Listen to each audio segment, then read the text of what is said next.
number 11 of Tata Steel Masters 2023. Today we are going to see recap of the round, and we are going to see all the rounds of the Tata Steel Masters round 11. So let's get started.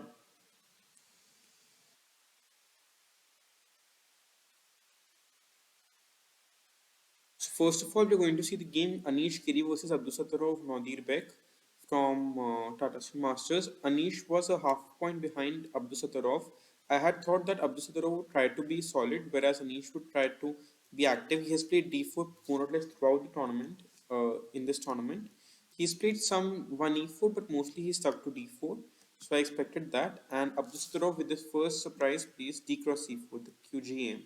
Queen's Gambit accepted.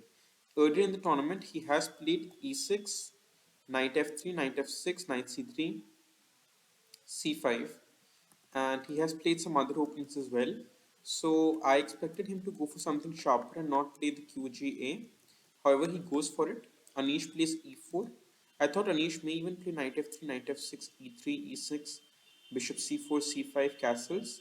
However, this is known to be very solid, and Anish would have his preparation. Also, it is common knowledge that Abdusottorov is being held by Rustam Kazinsanov for this tournament, and he had helped Caruana prepare the QGA a long time ago. So it's difficult how much you can prepare in this tournament just before one round. So I thought this was quite possible, but Anish played e4, e5, knight f3, bb4 check, the same line that Yudin Van Fures played against Parham-Maghsoodloo earlier in this tournament.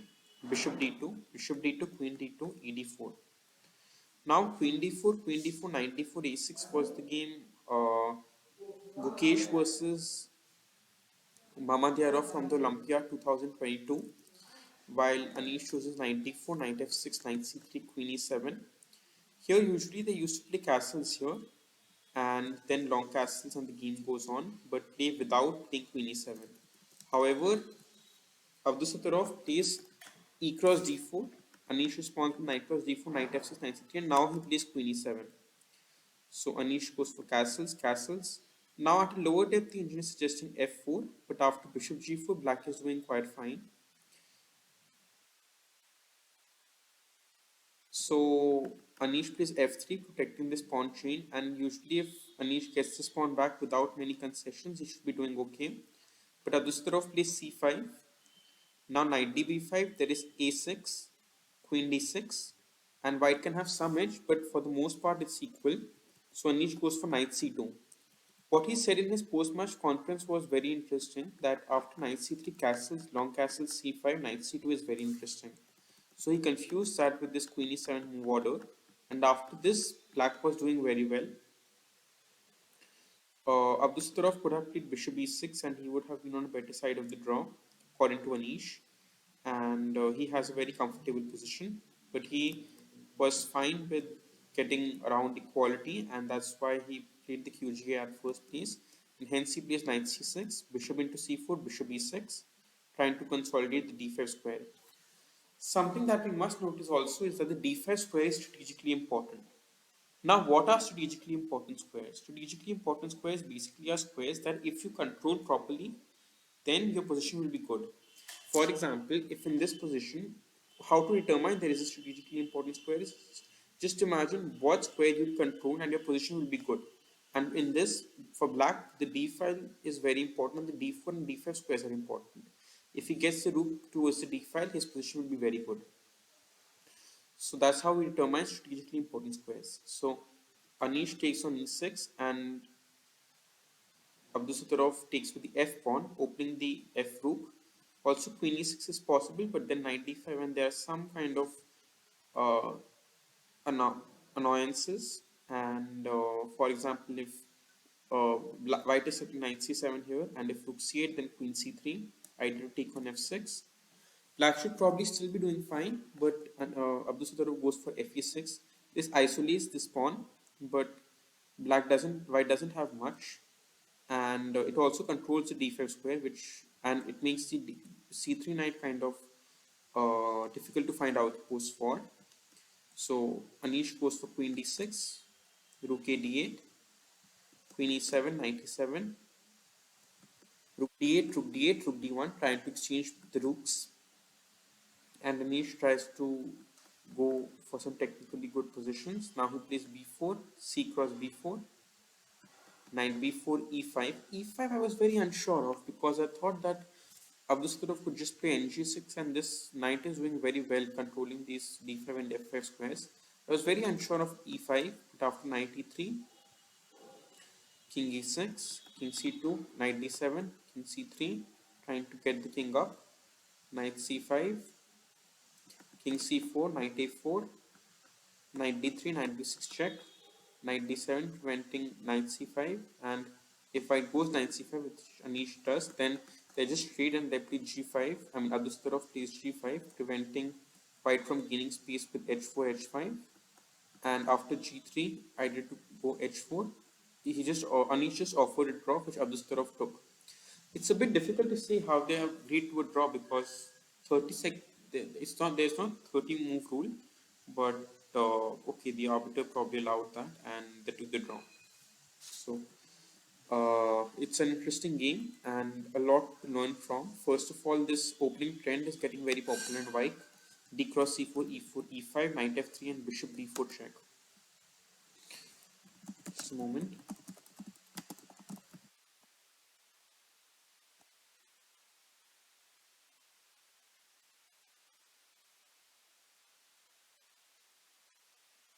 I've just noticed this as a reminder, and so also after bishop b4 there is this line knight c3, and actually this may have been what was played in this famous game between Gukesh and Mamadyarov.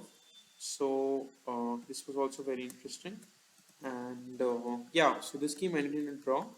And now let's get to the second game of the 11th round, which was the game between Maghsoodloo and Pragganandhaa. I'll just come in the game for a moment. Before that, let's just make some conclusions. So, firstly, very good clear-headedness from Abdusottorov regarding what to play. He made all his moves very quickly. He was sure the positions he wants to play. The positions were much more fresh for him. However, this knight c6 move, bishop e6 is probably much more preferable, and black is struggling, white is struggling for squares, while black looks to have a comfortable position. Bishop c4, bishop e6, and he was satisfied. Then, and I think very good time management from him for the most part. I'm not sure of e5. I think he could have just played knight g6 and just this e pawn is doing very well. And after e5, or maybe we can do like knight g6 and this squares are very good. So e5 and they soon took a draw. And now let's get to the second game of the day, which is the game. Now let's get to the second game of the day, which is the game between Carlsen and Wesley So. So this game was very interesting, Carlsen versus Wesley So, and this game was extremely interesting. And let's see how it goes. So Carlsen opens with d4, and Wesley plays knight f6, c4, e6. By the way, Carlsen was again 3 minutes late for the round, and this is becoming a habit now, which I'm not sure how I think about it. I'm not very appreciative of coming late to the round generally, but I don't think I'm someone to advise Carlsen regarding that. So this is the Nimzo Indian and c5. Basically, castles is the main line by far in this position, and c5 is considered rare but very interesting.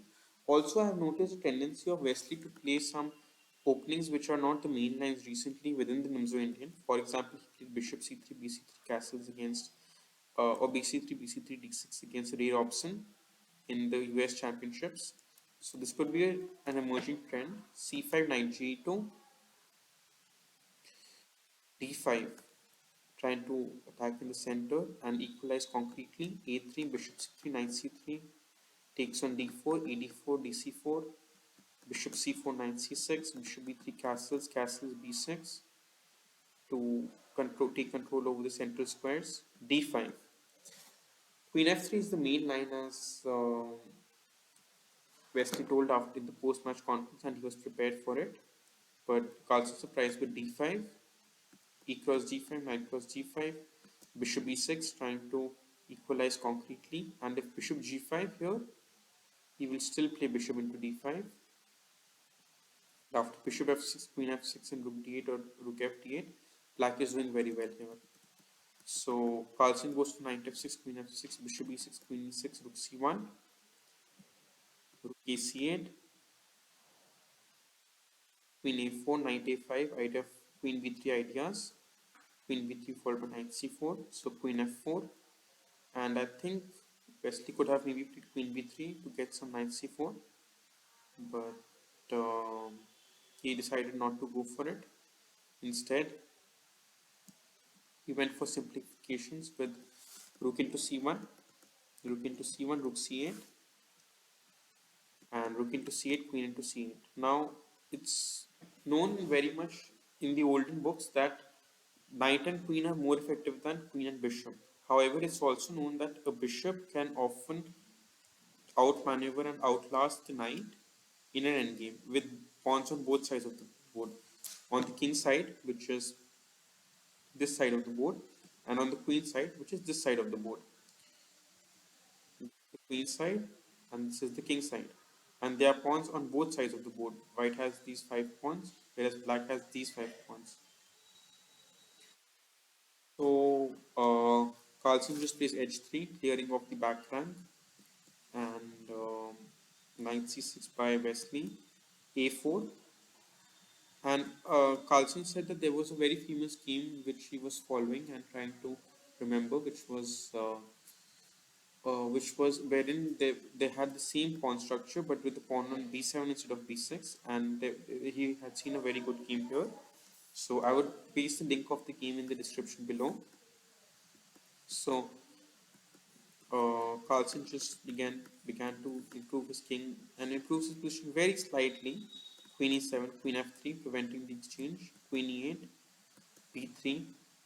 Also noticing that putting the pawn on opposite squares of the bishop is dark squares, so putting the pawns on light squares. So h6, clearing of the back rank. Queen d5, dominating the position. Queen e6, and after some trades, e5 check, king f5. Well, I thought Carlsen could play g4 here to just go further and gain more space, but he thought to do it directly.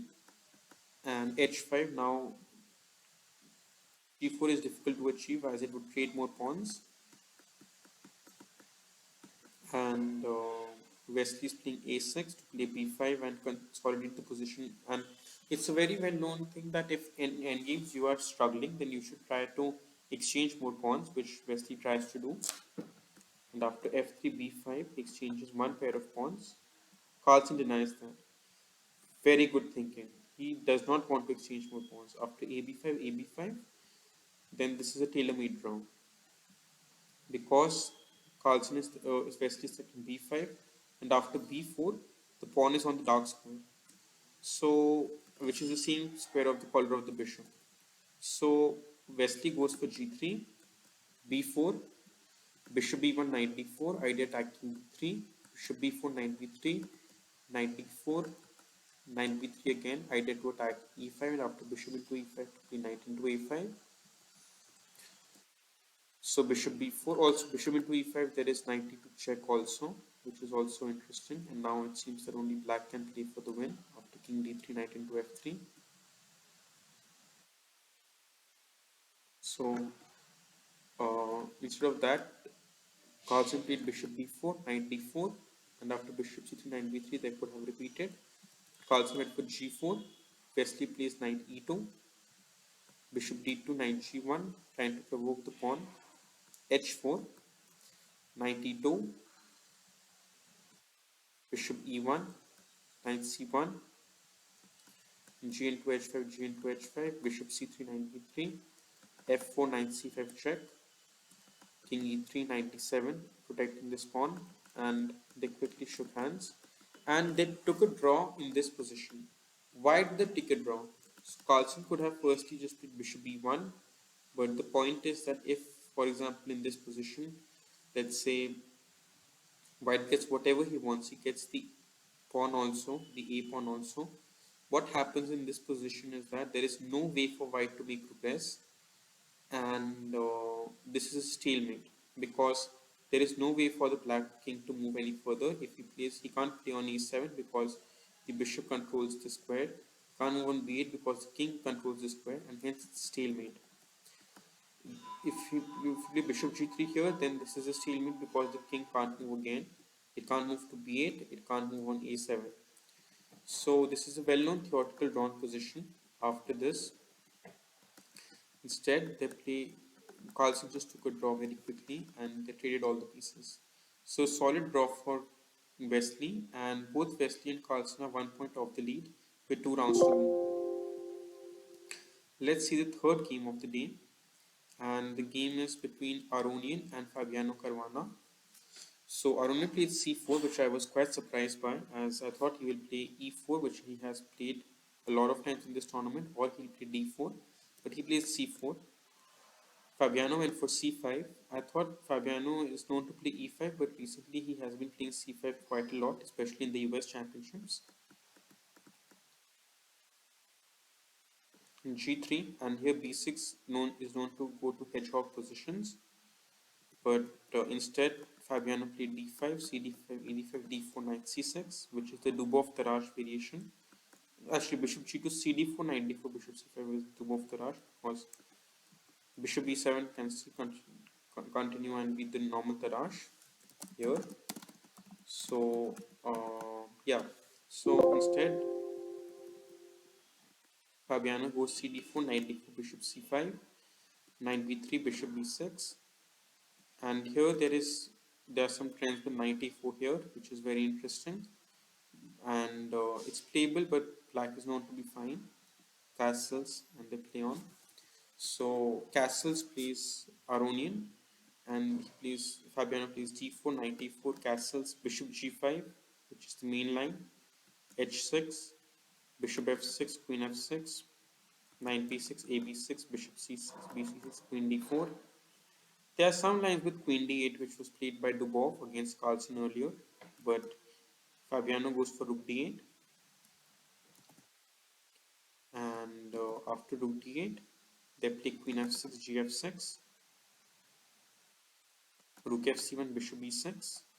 Now if rook into c6, bishop into b3, black is just clearly winning. So instead, Fabiano plays king f1. Sorry, Aronian plays king f1, rook a4, controlling more and more squares and gaining space, as well as wanting to prevent a2, a4 from white whenever he wants to play. King e1, either to play knight d2, rook d8, posing more and more practical pressure for white. Rook c3, rook a2, rook a2, rook a2, knight c1, rook into b2, and they took a quick draw afterwards. Now f5 is very interesting. So Fabiano makes his bishop worse by placing the pawns on the seam squares as his bishop. But the point is that after knight f4, he will take king f6. Now at first it looks like he's losing a pawn to 95 check. But here, actually it seems that 95 check may have been interesting. But after king e5, rook into b6, rook h1, and this should be around equal. Whereas after knight into b6, he can play f4 and try to gradually equalize the position. He is able to get another pair of pawns off the board, and it should be equal gradually. However, Aronian played h4, king e7, and now there is no idea of 95 check. I think this was a critical moment wherein Aronian could have gone for 95 check. However, Aronian played h4, king e7, rook c7 check, king f6, h5, bishop a2, king c2, rook f1, rook c6 check, bishop b6, knight e3, king g7, rook b6, bishop c4. Either to take on f2 after taking on d3, f3, bishop into d3 check, king d3, rook g1, king e3, there will come rook g3, and after rook b5, king f6, and they took a draw very quickly. So these were 3 games of Tata Steel Masters, And now let's go to the fourth one, which is Pragganandhaa versus Maghsoodloo. This was a very curious game because out of the opening, Pragganandhaa played e4, whereas he's played a lot of d4 in this tournament already. But he played this h3, which is known as the Fischer variation of the Narstorff. Maghsoodloo played e5, knight f3, queen c7, controlling the c4 and c5 squares. And Prag plays knight h2, aiming to go knight g4 and controlling the square d5 this way. Maghsoodloo goes knight d7, knight g4, b5. Idea to ask some questions to c3 knight, knight e3, knight b6. See, this is again the thing. Both of them are controlling the d5 square. Both the knights are placed on c3 and d3 to control d5. Black's knights are placed to control d5, and black will get bishop b7 and bishop b6 to control d5. This shows the importance of strategically important squares. Also, black has played b5 to be able to play, sorry, to be able to play b4 in the near future and to control d5 that way. If the knight is moved off from c3, he can control d5. So a3, bishop b7, bishop d3, bishop b6, again controlling d5, queen f3, g6, not allowing knight f5, and castles, knight fd7. I think this is a little inaccurate, but after knight c5, castles, knight f5, bishop f5, ef5, d5. Now black has good center, and after bishop h6, rook d8, centralizing the pieces simply, rook d1, e4. Black got an excellent position and he continued his counterattack on the king side, whereas white's counterattack doesn't seem to make much because the black pawn structure around the king is extremely solid. So after knight a4, knight a4, fg6, hg6, f4 was played. This already looks like desperation, and after queen b6 check, king h1, there is this move f5, which is very powerful. And now white's attack comes to a standstill. After queen g3, knight b2, knight c4, black was doing very well. And after king into h6, Maghsoodloo continues to bring all of his pieces towards the center. And after ab5, d4, queen f2, rook c3, rook a1, queen f6, a7, queen h4, and if queen h4, then bishop h4 and d3, and black should simply be winning. So queen f1, d3, g3, d cross c2, which is a very powerful move, because if g cross h4, then rook cross d1. After rook d8, bishop d8, gh4, c1 queen, queen, rook c1, king g2, bishop h4, rook c3, bishop e6. I thought bishop f7, there is rook g3 check. And after bishop e6, rook c2 check, cutting off the king from the second rank. If king f1, then rook f2 check and f4 is falling. So king h1, bishop f6. Here bishop f5 looks interesting for the human player. And after gf5, rook f6, king h5. I think black should still be doing very well. Sorry. And in this position, slowly black realizes advantage. e3 is a very strong move to play e2 and e1 queen. Rook g6, king h7, rook g1, e2. And after bishop b5, you can pause the video and think what black should do. A little tactic to win the game. And Maghsoodloo played rook h to check. Idea that, and I'll just put here, the idea is that if king into h2, then bishop g1 check, king g1, and e1 queen, and black wins. A very good game by Maghsoodloo.